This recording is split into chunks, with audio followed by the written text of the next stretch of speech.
So this is the intellectual presentation of there. This is how an intellectual in the ancient world, say in the 2nd century, would voice things. And so Marcion, who's one of these intellectuals, and we can include with Marcion the so-called Sethians, or the seed of Seth, and we can include the Paradics, we can include several other groups. They have this Platonic idea of God, and then they read the Old Testament, and or what Christians today call the Old Testament. We'll just call it the Septuagint. When they read that document, they realize that the God in that document doesn't match the description of the good, because even this God, it gets jealous of Adam and Eve in the garden, kicks them out, tries to prevent them from getting knowledge, creates a situation where it's almost impossible for them to win. So in that respect, introduces a large number of design flaws, is arbitrary in his rules, and when people don't obey his rules, he attempts to annihilate them in the flood. And when the city of Sodom and Gomorrah gets a little bit dirty, he'll firebomb it, send a nuclear bomb by the hand of an angel, blast it into smithereens, along with 5 other cities, or as the story goes, that the smoke still rises in the Dead Sea region. These cities were wiped off the map simply because Yahweh couldn't find anyone who worshipped him in those cities. And this image of God, is the God who sends wild she-bears against young children to eat them up because they make fun of Elisha because Elisha is bald. This is the kind of God that we're dealing with. It's the God who kind of plays with Israel a bit like a yo-yo, is like pulling them back and pushing them, Right. sending them in exile, promising to bring them back if they're good. But of course, they have to obey his regime of rules. And then, if they don't obey, he keeps threatening them and threatening them. And basically then, lets all hell run loose, and sends the Assyrians and the Babylonians. And it's like a game of cat and mouse. It's a very intolerant God, a very arbitrary God, somewhat unpredictable, emotional. And you can see this. I mean, even Jack Miles has a book called the God, a biography, and you can see this, that people without the kind of faith commitments are still willing to say that this is a highly arbitrary and dangerous individual that we call Yahweh. And so falls far short of any description of any kind of universal and absolutely good God. So they must not be the same character. And that's the fundamental deduction, right? And it's also, for a Platonist, it's not a surprising thing, because in the Platonism, you're expecting the structure of reality to be, you have God on top, and God is one, and you can call yourself a believer in one God, but of course then you believe in a creator who's the middle manager. And that structure of belief was very common. It's less common today because obviously in Orthodox theology they've so insisted that those two beings are the same. Right. But that wasn't the dominant model in antiquity. So that's really important to remember. Wow, that's very fascinating. And then, so like you mentioned, these different sects of Christianity who sort of share this Platonic belief in this perfect creator, and then middle beings, and Yahweh being one of them. That explains that very well. So I guess we instead of getting into who Marcion was and what, I think we understand that Marcion sort of promoted some of these similar ideas, but I really want to touch on this idea of Yahweh possibly being tied to the Egyptian god Set. Because the reason, and I know it sounds like I'm going on a whole other topic, but you've tied this together very nicely in your book, the evil creator. By the way, I have a link for that in the description. So I think there's a good connection to be made here because we have some sources, if I'm not mistaken. Yeah, definitely. Well, as in with every other nation, you have gods who are in charge. And in Egypt, the situation is usually the gods in charge are the beneficent gods Isis and Osiris. But the Egyptians also recognized that there was a god of foreigners in their midst and a god of evil associated with red and blood and the dryness of the desert mountains and storms. And that's the god they called Seth, which the Greeks identified with Typhon. So sometimes you'll see this hyphenated name, Set Typhon. That's just the Greeks trying to understand who this god is. So, I mean, for thousands of years before Christianity, Set was viewed as this particular type of god. And when the Jews got around to promoting the Septuagint version of Exodus, they said that, yeah, Yahweh was at one time attacked Egypt in a series of 10, we call them plagues, but they are 10 separate attacks on the Egyptian people. And they look a lot like the things that Seth would do, that is turning water into blood. There you get that red color.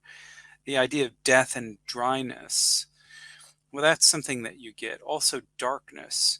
And the fact that Yahweh is trying to get his own particular people out of Egypt, his people, foreigners, and Yahweh is the foreign god in Egypt. He's trying to get them into the desert, into a mountain, where there will be a big storm on top of the mountain, and then Moses will stumble down with 2 stone blocks, saying that he has the words of Yahweh. When the Egyptians thought of or imagined all this happening, they thought that this was really a description of Set, right? And if I'm not mistaken, not to cut you off because this is amazing, brilliant stuff. If I'm not mistaken, the Hyksos, who Josephus and Manetho or Berosus, one of the two, connect with the Israelites, and you can even get scholars today on the apologetic side connecting the Hyksos with the Israelites. Whether that's true or not, regardless of the fact is, the Hyksos, if I'm not mistaken, correct me if I'm wrong, their god was Set. Well, so that's in the later Greek retellings. Okay. Yeah, I wouldn't call that a native Egyptian tradition. I mean, the irony about Set is that he's everyone recognizes him as an Egyptian god, and the Egyptians recognize him as that. But he is also the god of foreigners. So he's sort of, I mean, that's why he's a threat. That's why he's the enemy of Osiris, right? Right. Yeah. So I mean, the long and short of it is, when the Septuagint of the Exodus, that is the Exodus in Greek, became widely known in Egypt, they recognized that god of plagues and of deserts and of mountains and of blood and of war as Set. And that, so it was natural for them to see Yahweh as Set, or as a form of Set. And they agreed with the Jewish mythology, and then sort of, interpreted it in their own way, to the effect that Jews worshipped Set, who is the god of evil and a god associated with donkeys, which is why they took special interest in Moses and donkeys. And there are episodes where Moses deals with donkeys, and so that they made that connection as well. And they also made the connection because Yahweh's name in ancient Greek was pronounced Yah-O. This sounded to Egyptians like A-O, and A-O is the equivalent of the donkey bray. So we in English, we say hee-haw, but the Egyptians said E-O, and when they heard the sound of Yahweh in Greek, Yah-O, It almost sounds like a Bacchic cry too. Well, That's Evi, yeah, it's a bit different. Yeah, Isn't there a Yaki? Isn't that another one too, or is it? Yaki Yaki. Yep. Well, After okay, so it's still a Yakos. different word though. It's still a different word. I got you. Yeah, it's got the hard K sound. Yeah. Yeah. Basically, there were a number of reasons for native Egyptians to make the connection between the Jewish deity and Yahweh. And so before Christianity, the Jews were already under attack from native Egyptian revisionary mythology. And so, as you can imagine, when Christianity came to maturity in Egypt, which I believe was the early second century, with intellectuals like Vasileides and Carpocrates and Valentinus, they had no love or loyalty to Judaism, and they more or less,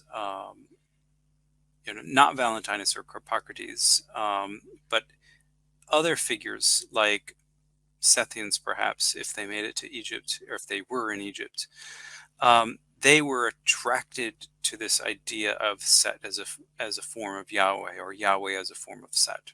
And this explained for them a lot of things. It explained why Yahweh was so violent. I mean, this is the God who kills the firstborn. Yeah. I mean, it's a child-killing murderer. And I just to look into, I was looking at Tacitus because I knew he said something on this. I just couldn't remember what it was, and I was able to pull it up. And he does say that there's rumors that when the Israelites were in the desert, they were starving, and on the seventh day, donkeys led them to salvation. And now, because of that, they worship the image of the donkey. So this is in Tacitus in the 2nd century, right around the time when all these different groups are popping up that we're talking about. So you got to wonder if this was kind of a thing in the air at the time. Exactly. So I reconstruct this whole story in the stemma of the traditions in my book, The Evil Creator, which I know it's pricey. That's due to Oxford University Press. But yeah, you can hop on Patreon and I can try to get you a deal there. And hopefully the Kindle version is not too bad. And hopefully we'll get a paperback soon. But yeah, don't hesitate to hop on Patreon. I give a deal to Patreon members for books, and especially if you join the certain tier, I'll send it to you for free, signed in the mail. So at any rate, yeah, get the word out. The Evil Creator, newsflash, he's been here the whole time. He's been here for long, even before Christianity even appeared. So, the final question on this topic, because this is fascinating. You got these groups, for example, one of them being the Cainites. Cainites? Isn't Cain one of the bad guys? Well, Cain was a tiller of the ground, and some of these Pythagorean Platonists were vegetarians. And you add that to what we just mentioned with all these rumors floating around about Yahweh being Set or him possibly not being perfect, you have to wonder, Cainites, Marcionites, Sethianites, these are people who are looking at this from a Platonic worldview. And yeah, what else? And so the last thing I'm going to ask you, the Sethians, is their name tied to this, or is this just a coincidence? Yeah, well, Sethians are named for the third son of Adam, who emerges after the death of Abel, and this son Set is said to be to continue the image of his father Adam, which is the image of God, and to be called the spermaheteron, which is the distinct or different seed. And many, apparently think that this was a sort of pre-incarnation version of Jesus, or of the being who was later incarnate in Jesus. But anyway, Seth is this savior figure who emerges early, and carries on the secret mystical traditions that were known even before Judaism, but lost. And so Judaism is a sort of it comes in and it is the religion of the God Yahweh, but actually Seth, long before Abraham, had the true traditions, and then these true traditions reemerged later when Seth became incarnate in Jesus. I see what they're doing there. That's very fascinating how they take the tradition and sort of just say, "Oh wait, what about this brother? Well, we're from him, so we got the real line of succession going." And it's kind of interesting.